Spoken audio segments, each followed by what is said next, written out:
Anywhere City is one of the most unique and underrated locations featured in any GTA game, with its only appearance in the entire franchise being in Grand Theft Auto 2, a game that I've spoken about with every chance I get, and with an atmosphere that has yet to be replicated by Rockstar in any of their following games. Today I want to highlight a long list of random facts surrounding not just the city of Anywhere, but also some fun facts about the inhabitants of this metropolis, the 3 sections in particular that it's composed of, and generally random lore about GTA 2 itself.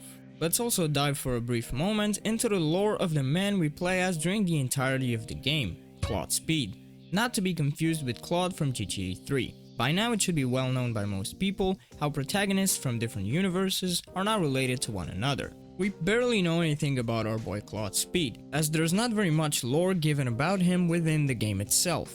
However, according to various pre-release reviews, including a few that were listed on GTA 2's website, which has unfortunately been gone for ages now, rest in peace, Claude has just been freed from prison and awakened from cryogenic sleep with a severe case of amnesia shortly before the events of the game. Rockstar, or DMA Design as they were known back then, also released a very famous promotional movie which we've all probably seen about a billion times by now. And thanks to that movie, we get to see a live-action version of Claude Speed who was portrayed by Scott Maslin, in which he does your usual Grand Theft Auto-ish things and works for several crime bosses before he is shot and killed by an assassin who was sent by the Zaibatsu Corporation. And another thing that was revealed thanks to this movie is Claude's rap sheet that reveals he's 28 years old and 6'2". Within the game itself, Claude Speed is not really referred to by his name, but instead he's been given a ton of nicknames from the various bosses of Anywhere City. He's called Gecko by all 3 heads of the Zaibatsu Corporation, which are Trey Welch, Red Valdez, and Uno Carb, Jumbo by Elmo, leader of the Loonies, Hosai by Johnny Zoo, leader of the Yakuza, Rooster by Billy Bob Bean, leader of the Rednecks, THC 303 by Dr. Labrat, head of the Scientists, Comrade by Jerkov, head of the Russian Mafia, Grasshopper by Sunbeam, leader of the Hare Krishna, and Kid by the Guider, who's basically the tutorial guy, but he also gives us various tooltips during gameplay. Claude Speed doesn't really have a personality. We just know he's a sociopath with little to no morals and that he's willing to do anything for money. So in that regard, he's very similar to Claude from GTA 3. Now, let's circle back and talk about Anywhere City itself. In the files, there are a few districts that are mentioned, but they don't appear. It is implied that they would be part of the downtown district. It's probably meant that downtown was supposed to have 15 districts in total, similar to the other 2 for a total of 45 neighborhoods of Anywhere City. The cut ones were called Barking, Zaibatsu, Romanova, and Azimuth. According to a GTA 2 design document shared by a DMA designer programmer called Mike Daly, I think, Anywhere City's unique design was loosely inspired by various neighborhoods of different real-life American cities, with Los Angeles as one of their main references. However, unlike the original GTA, Anywhere City is not really intended to parody any real-life city. Anywhere City is divided into 3 districts: Downtown District, also known as the Commercial Area, Residential District, and the Industrial District. We're first introduced to the district of Downtown, and the 3 gangs who control this district. The Japanese Yakuza gang, led by Johnny Zoo, the Zaibatsu Corporation, who in this district is led by Trey Welsh, and the Loonies, which are a group of escapists from a mental asylum, who are led by a guy named Elmo. Here in downtown, we can find office buildings and high flats, as well as a university and some abandoned docks. The maximum wanted level is 4 in this area, which means the city's police department don't send anything more than the SWAT in case the player goes on a massive rampage. Who knows, the funding might be tight during the game's events. This district is composed of 11 neighborhoods: Altamount, Avalon, Flotsam, Fruitbat, Omnitron, Shirado, Sunnyside, Ukiah, University, and Zarelli. In this district, we can also find casinos, hotel, and a large mental institution, where, like I've mentioned earlier, is where most members of the Loonies come from, which includes Elmo as well. It's probably a good time to mention the fact that this mental institution is located in the neighborhood of Sunnyside, which is quite ironic. Now, let's get into the 3 gangs of this area. First are the Yakuza, which are involved in a war against the Zaibatsu Corporation and the Loonies. Johnny Zoo, also known as Johnny Ice, hires Claude to do a variety of jobs, such as moving Dr. Zizaki, who is being targeted by the Zaibatsu Corporation, working as a getaway driver for Hiroshi, who commits a bank robbery, then following a snitch to find his location, and then collect a torturer named Refried Noodle to bring him to the snitch and, well, do his job, stealing a SWAT van, and then finally destroying a tank which was meant to destroy Johnny Zoo's car. Notable members of the Yakuza include Hana Funabashi, Johnny Zoo's girlfriend, Danny Zoo, who is the brother of Johnny, Yancy Zoo-san, an elderly man barely kept alive on Zaibatsu drugs, who might be his father, and a businessman named Tetsuo, who owns the Hachiban bar. Johnny Zoo also has quite the criminal record back in Japan, however, the Anywhere City Police Department are unable to get a hold of it. In 1995, he was arrested on suspicion of multiple murders in a noodle bar. He was arrested once again in 1996 for possession of illegal firearms and was sentenced to 6 months in jail. He was arrested again in 1997 for the Hello Sushi Bar massacre but was bailed for $2 million. In 1998, he was alleged to have connections to a drug smuggling operation as well as arms theft. And he also has a tattoo of a polar bear on his back for some reason. If you happen to steal a Miara, which are their gang cars, their favorite radio station is Fanami FM. Moving on, we have the Loonies, who actually live in that mental institution located in Sunnyside. It's important to note that they make a brief appearance during the mission Grandpa We Love You for the SRS scientists in the residential district. During this mission, we have to run down and kill 3 escaped Loonies with a vehicle of our choice and under a time limit. They seem to be the weakest gang of the downtown district and the second weakest in the whole game, with the Utes being the weakest, which is a random gang that's involved in just one mission. Their headquarters are inspired by a mental hospital located near Dundee.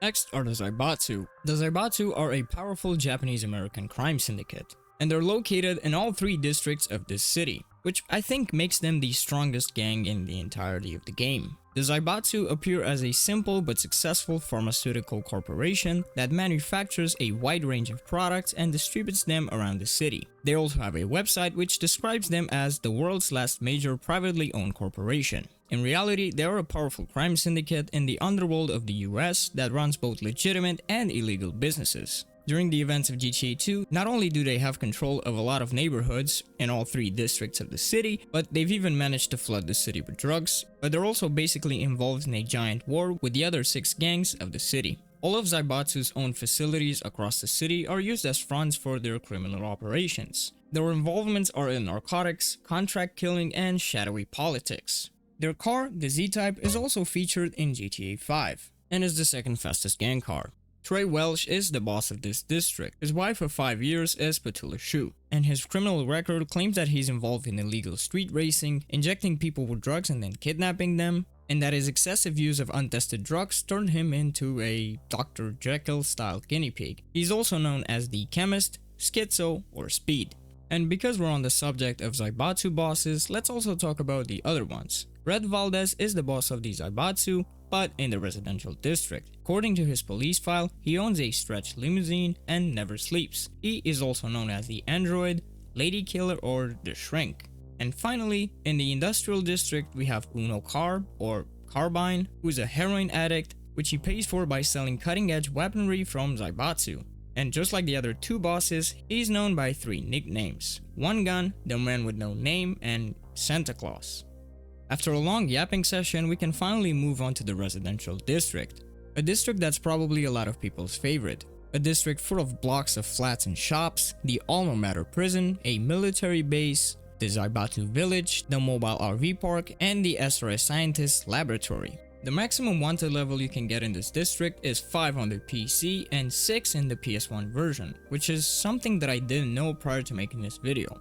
Well, with the exception of leaving the army base during the mission Thanksgiving, where you will get a 6-star wanted level even on the PC version. Unlike the first district, the residential area has 15 neighborhoods in total: Arbo, Belmont, Cayman, Dominatrix, Gunnersville, Largo, Mobile RV Park, Morton, Redemption, Stormberg, Tabasco, The Village, Wormley, Xanadu, and Xenathon. But the highlight of this district is without a doubt the Alma Mater prison. The prison is located on a small island in the southwestern corner of the map, bordered by the neighborhood of Belmont. The prison hosts many inmates from all over the city, including the redneck gang leader Billy Bob Bean at some point prior to the events of the game. And as a fun fact, in the game's code they are considered gang members, meaning killing them won't give a wanted level. And as a side note, to this very day, one of the core memories of my childhood and a highlight of me playing this game back when I was a kid is definitely trying to make the impossible jump into the prison. I remember spending countless hours, grabbing the fastest car I could get my hands on, and getting as big of a momentum as I possibly could, only to crash straight into the huge walls surrounding the prison, or even just in the water. I'm sure I wasn't the only one trying this back in the day, right?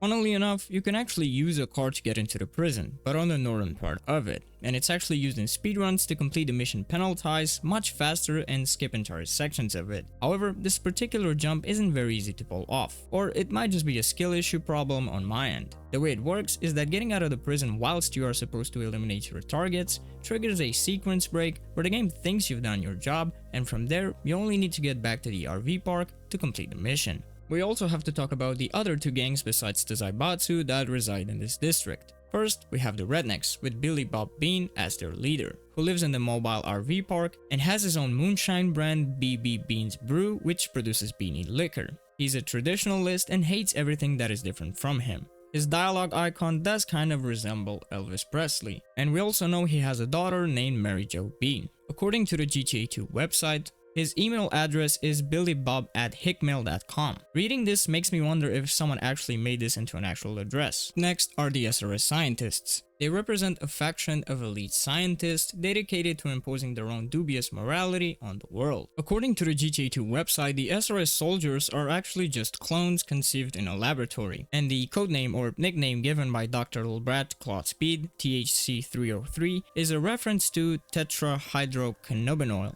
this word, which is a main component of cannabis. And finally, we can move on to the third area, the industrial district, which consists of factories, certain blocks, small villages, and a few docks. The 15 neighborhoods in this district are Zeri Heights, Bayano, Escobar, Gonad, Crimea, Latero, Lubyanka, Mad Island, Maharishi, Narayana, Petula, Pravda, Sonora, Tabernacle, and Tedium, with the coolest area by far being Mad Island, which is populated by a gang who kind of resemble the rednecks from the residential district. It's only featured in the PC, Game Boy Color, and Dreamcast releases of GTA 2 and is not anywhere to be seen on the PlayStation version. Despite looking like the rednecks, in-game files suggest they're unrelated and are a totally different gang, and they even have their own gang cars, which are just a grey color version of the Sharks, but they're never seen driving them. But they don't really play any part in the story. The gangs that do actually play a part, besides the Zaibatsu of course, are the Hare Krishna, which were actually previously featured in the original GTA. Sunbeam, their leader, has Claude do a variety of jobs for him, such as crushing cop cars, since they are known to have problems with the ACPD, kidnapping people off the street to turn them into Krishna members, and retrieve back their own people who were kidnapped by the Zaibatsu. The chanting sounds of the Hare Krishna in the original Grand Theft Auto are actually recordings from real life.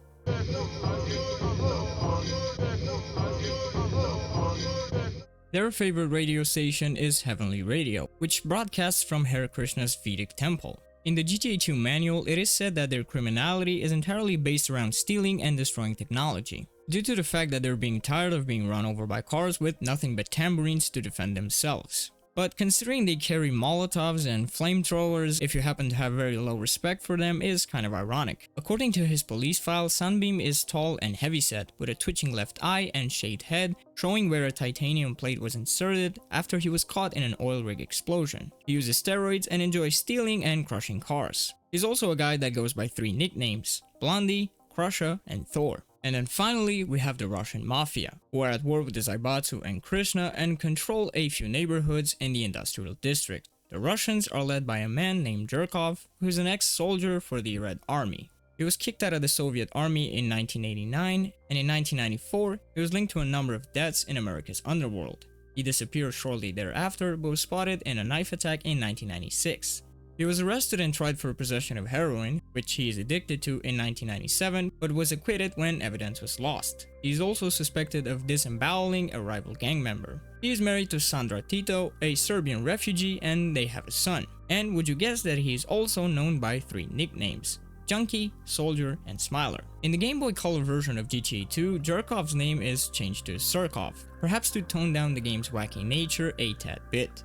After all, the GBC is meant to be a kid's console. And in the GTA 2 live-action movie, the Russian mafia is apparently led by a middle-aged bald man with sunglasses, but we don't know if that's meant to be Jerkov or not. I know this video is kind of all over the place and perhaps a bit unusual, but I will use any and all occasions to talk about GTA 2, as it's not only an amazing game and very unique when compared to the rest of the entries in the franchise, but because, at least in my opinion, it helped to push the franchise to where it's at today, which can obviously be said both about its successor as well as its predecessor. However, this game in particular holds a very special place in my heart. So I really hope that today's video was somewhat enjoyable.